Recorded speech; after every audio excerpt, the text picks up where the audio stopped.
Had a great opportunity today and let it slip away. Down 1 point with a minute and whatever seconds left. And the game plan was when Aubrey was in that corner, not to let him come out. And we allowed him to come out, and, man, he hit a big shot. You got to give kudos to him. He knocked down pretty much all of his open shots today. Was trying to keep him and BJ to a minimum today, and we lost him too many times today, and that shot definitely buried us. Jeremiah, although you lost, seemed pretty confident after the game. He said he thinks he has the best coach, the best player, and the best team in the league. Do you sense that sort of confidence from your team? Well, I see the tide turning. I see everything switching over. I see where we were just trying to do our own thing for a whole season, not really buying in, and now guys are starting to buy in.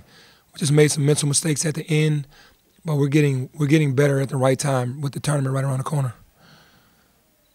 It seemed like they were able to counter every run that you had. What was it that they did well? Was it just the difference between BJ and Aubrey playing well versus not playing well? Yeah, for sure. I mean, they're veteran players. They understand. Getting to the foul line a lot today. They won the free throw shooting game. So, I mean, they were really smart on how they did things, and they knocked down big shots. You guys stuck with the same game plan again? For the most part, yeah, we did. We knew they were going to have some wrinkles to try to offset that, and we still were right where we needed to be. What was the explanation on the technical with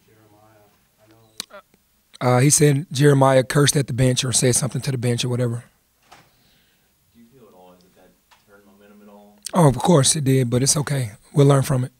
Jeremiah shouldn't be saying anything to the bench. That's all I'll say. Jeremiah's been a guy who, I mean, he's still on a tear, like today. At this point, I mean, it's fair to say he's your most important player, but how is he sort of helping his teammates around him? Just by being focused, understanding what's at hand, what's right here before us, and that we need to win games. More importantly, we need to start playing better, and we're doing that. And he's the leader of that offensively and defensively, so those guys are following him. I know you're riding Jeremiah right now. Is there any concern with the minutes, or how tough is that? Yeah, for sure there's a concern because we have able bodies on the team that can really help. They just have to get their minds right. Right now everybody's all over the place, and Jeremiah's locked in, and, we got to get KB going more, and we got to find a way to get Tyler going. They're game planning him really well. To not let him shoot, got to get him going other ways.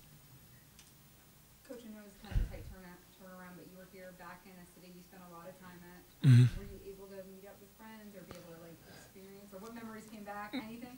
Well, of course the memories are there. When I flew into the airport and just remembering the times of flying out with the Magic and flying back in, but I didn't get a chance to see any friends and family. I got some extra friends that came to the game, but I didn't get a chance to do anything yesterday. But go through the walkthrough and actually just grab something to eat. But it's always good coming back to Orlando and the good memories. This was UCF. I never really came to UCF's campus when I was playing for the Magic. It was so far out from my home in Windermere. But it's good being back. Speaking of memories, Monday will be the 25th anniversary of Blue Chips. What do you remember? What do you remember about that movie, and what do you take away from that experience? Well, I felt like I got snubbed for an Academy Award. I really do. You guys are laughing? No, I'm joking. But anyway. It was just so much fun for me coming out of college right before the NBA to be able to do a movie and to be able to do it with Shaq.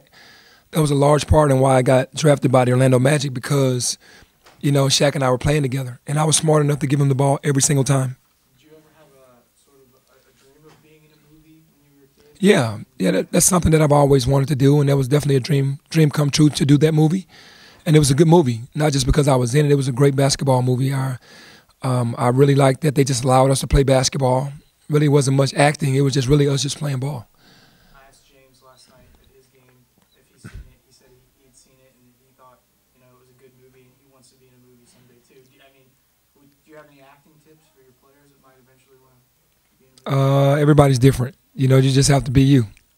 And that's all it was. They allowed me to be me, which was good. Hopefully they get a role that's allowing them to be them. They don't have to do too much hard acting. So you don't use the recruiting pitch where you pass the pillow around the living room? No.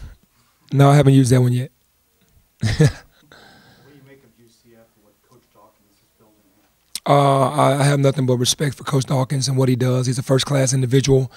He's building something here. He has some good pieces on his team, great leaders. You can just tell they buy into what he's saying on both ends of the floor. They play together. That's what makes them so tough to beat. They're unified for sure.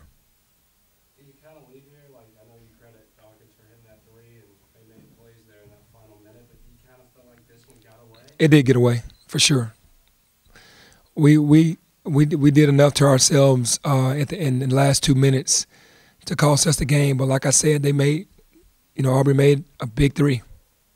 I don't know if you could hear it, but the student section for UCF was chanting Dwight's name pretty much the whole game. Were you aware of that? No, I was not aware of that.